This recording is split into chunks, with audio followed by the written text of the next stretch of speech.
सभी को नमस्कार। आज हम रोजगार लेसन का नेक्स्ट टॉपिक करने जा रहे हैं। कार्य की दशा के आधार पर या स्थिति के आधार पर वर्गीकरण। कार्य की दशा के आधार पर जो वर्गीकरण है ना, वो 3 तरह से होता है। स्वनियोजित व्यक्ति, नियमित वेतनभोगी और दिहाड़ी मजदूर। स्वनियोजित व्यक्ति कौन होते हैं? जो अपने कार्य के खुद संचालक होते हैं, यानी उनका खुद का काम होता है। जैसे अपन कहते हैं ना, खुद का काम है उसका। जैसे जमींदार है खेत में, उसका खुद का डिसीजन होता है ना कि मैं कब बुआई करूं, कब कटाई करूं, कितने श्रमिक काम पे लगाऊं। वो अपने काम का खुद मालिक होता है। शहर में भी आपने देखा होगा, बहुत सारे दुकानदार हैं या रेहड़ी वाले हैं। वो सब लोग कौन है? स्वनियोजित व्यक्ति हैं। वो अपने दुकान का खुद निर्णय लेते हैं कि कब वो खोलेंगे, कहाँ से सामान लाएंगे, कैसे वो बेचेंगे। तो अपने कार्य के जो लोग खुद संचालक होते हैं, उनको हम स्वनियोजित व्यक्ति कहते हैं। नियमित वेतनभोगी कौन होता है? जिसको नियमित रूप से काम मिलता है, यानी जो कहते हैं ना परमानेंट जॉब वाले लोग हैं, नियमित काम जिनको मिलता है। दिहाड़ी मजदूर कौन होते हैं? जो दूसरे के अंडर काम करते हैं और उन्हें कभी भी काम से हटा दिया जाता है, यानी दिहाड़ी पे काम कर रहे हैं। जैसे आज के लिए बुलाया गया तो आज हमने काम किया, कल हमको नहीं बुलाया गया। जैसे खेत में आपने देखा होगा, बहुत सारे लोग दिहाड़ी मजदूर के रूप में आपको नजर आते हैं, है ना। जब बुआई का काम चल रहा है, कटाई का काम चल रहा है, उन दिनों में दिहाड़ी मजदूर बहुत ज़्यादा आपको खेत में नजर आते हैं। ज़मींदार कहता है उनको कि आप आ जाइएगा काम करने, तो वो आ जाते हैं। और जब उनका काम ख़त्म हो जाता है तो फिर वापस घर पे लौट जाते हैं। तो ये दिहाड़ी मजदूर हैं। शहरों में भी देखा होगा कि कई दुकान पर दूसरे व्यक्तियों को काम पे लगाया होता है उन्होंने। एक दुकान पर आपको 6-7 व्यक्ति नज़र आते हैं, लेकिन दुकान तो एक ही व्यक्ति की होती है ना। जिस व्यक्ति की खुद की दुकान है वो स्वनियोजित व्यक्ति है वहाँ पे, और जिन लोगों को उसने काम पर लगाया है वे लोग दिहाड़ी मजदूर हैं। तो उम्मीद करती हूँ तीनों शब्दों का अर्थ पता चल गया आपको। स्वनियोजित व्यक्ति, नियमित वेतनभोगी और दिहाड़ी मजदूर। दिहाड़ी मजदूर को अनियत मजदूर नाम से भी पुकारा जाता है। अब प्रश्न उठता है कि पुरुष और स्त्री की तुलना करें। कितने प्रतिशत पुरुष हैं जो स्वनियोजित व्यक्ति हैं, दिहाड़ी मजदूर हैं, और कितने जो हैं वो नियमित वेतनभोगी हैं। और महिलाओं में कितने प्रतिशत स्वनियोजित हैं, कितने प्रतिशत दिहाड़ी मजदूर हैं, कितने प्रतिशत नियमित वेतनभोगी हैं। दोनों की ही बात करें ना, तो जो स्वनियोजित व्यक्ति हैं वो दोनों में 52% हैं। यानी सारे पुरुषों की संख्या को, देश के सब पुरुषों की संख्या को जब मैं 100 मान लूं, तो 52% पुरुष जो हैं वो स्वनियोजित व्यक्ति हैं और 24% जो है वो नियमित वेतनभोगी हैं और 24% ही दिहाड़ी मजदूर हैं। 24, 24, 48 और 5200। क्लियर? सभी पुरुषों को 100 मान लिया जाए देश के, तो 52% जो है वो पुरुष क्या हैं? स्वनियोजित व्यक्ति हैं। 24% पुरुष जो हैं वो क्या हैं? नियमित वेतनभोगी हैं और 24% ही दिहाड़ी मजदूर हैं। महिलाओं की बात करते हैं तो पूरी सारी महिलाओं को, देश की पूरी महिलाओं को 100 मान लिया जाए। प्रतिशत की बात करते हैं तो 100 मान के चला कीजिए, ताकि आपको समझना आसान हो जाए, कल्पना करना आसान हो जाए कि 100 की बात की जा रही है। पूरी सारे देश की महिलाओं में से 52 जो भी कार्यरत महिलाएं हैं, ये सब बच्चे याद रखें, कार्यरत महिलाओं की बात कर रहे हैं, श्रमिकों की बात कर रहे हैं। सारी श्रमिक महिलाएं जितनी हैं उनको 100 मान लिया जाए तो 52% महिलाएं स्वनियोजित व्यक्ति हैं।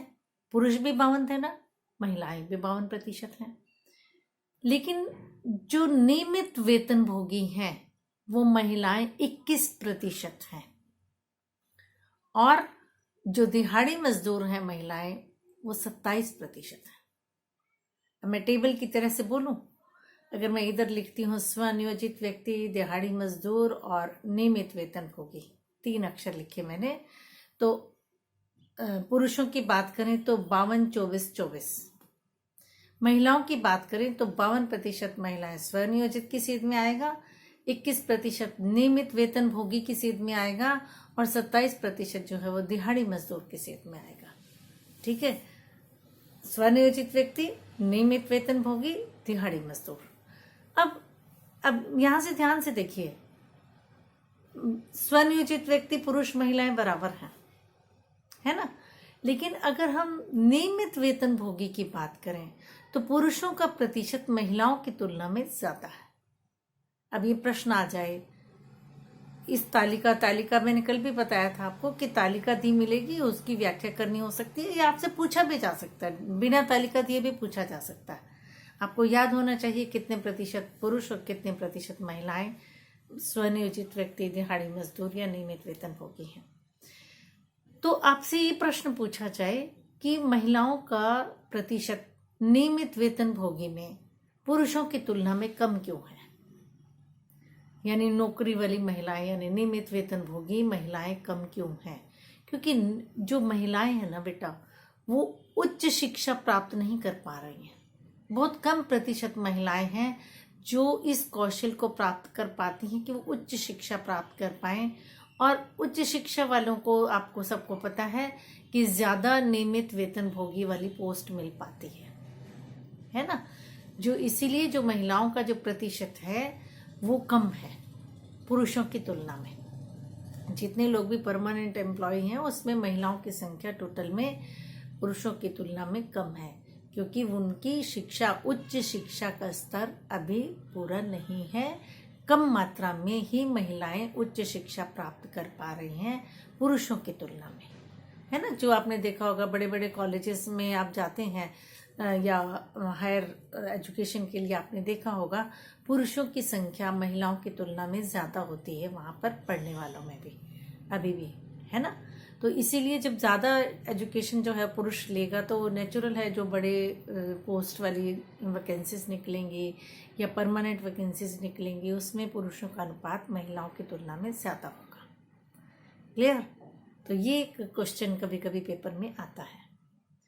अब नेक्स्ट आता है गांव और शहर की बात करते हैं। ग्रामीण क्षेत्र, शहरी क्षेत्र। ग्रामीण क्षेत्र में स्वनियोजित व्यक्ति शहरों की तुलना में ज्यादा है। सब बच्चे ध्यान से सुने, ग्रामीण क्षेत्र में स्वनियोजित व्यक्ति शहरों की तुलना में ज्यादा है। गांव में 58% पुरुष लोग, गांव में 58% लोग जो हैं वो स्वनियोजित व्यक्ति हैं। शहर में 38% लोग स्वनियोजित व्यक्ति हैं। और गांव में जो नियमित वेतन भोगी हैं शहर की तुलना में बहुत कम है।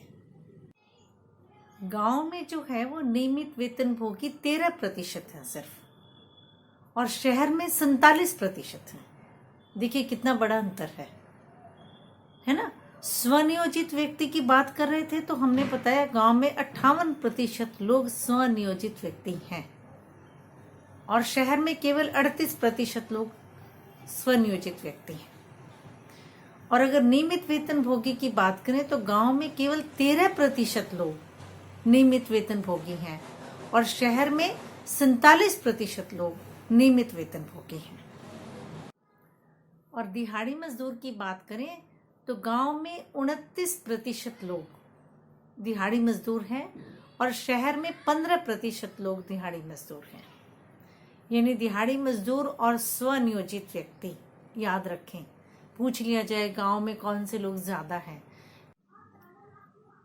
तो याद रखें गांव में स्वनियोजित व्यक्ति और दिहाड़ी मजदूरों का प्रतिशत शहर की तुलना में ज्यादा है। अब गांव का चित्रण आपके सामने आता है तो याद रखें गांव में स्वनियोजित व्यक्ति आपको ज्यादा देखने को मिलेंगे और दिहाड़ी मजदूर ज्यादा देखने को मिलेंगे। और शहर की बात करें तो वहां आपको गांव की तुलना में नियमित वेतन भोगी ज्यादा मिलेंगे। क्लियर? तो वो क्यों है? क्योंकि शिक्षा का स्तर शहरों में गांव की तुलना में ज्यादा अच्छा है। तो ये टॉपिक ओवर हुआ हमारा। जब भी आपसे पूछा जाए कार्य की दशा के आधार पर, कार्य की स्थिति के आधार पर तुलना कीजिए तो आपने स्वनियोजित व्यक्ति, नियमित वेतनभोगी और दिहाड़ी मजदूर की तुलना करनी है। पुरुष स्त्री की करनी है, ग्रामीण और शहरी की तुलना करनी है। क्लियर?